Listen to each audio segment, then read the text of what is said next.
Hello, business communicators. Instructions for week 2. Okay, if I enter coursework and scroll down, here we have week 2. All assignments will open on Monday and close the following Sunday at 11:55 p.m. Here are your instructions for week 2. Read chapter 2 of the textbook. Please watch the chapter talk. Again, that will be a 15-minute recording, and there will be a corresponding quiz linked next to the chapter talk.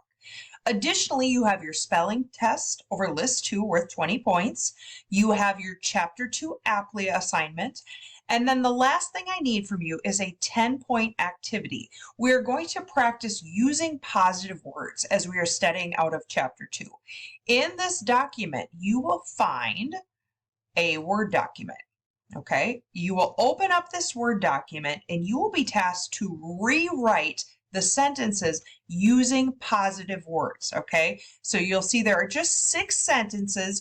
You will rewrite each sentence, removing negative words, replacing with positive, and telling the reader what can be done. Now, this will make sense when you have read the chapter and watched the chapter talk. Please file, upload, and submit to me by the end of the week. Okay, so that is week 2. Have a great week. Please be in touch with any questions. Thank you.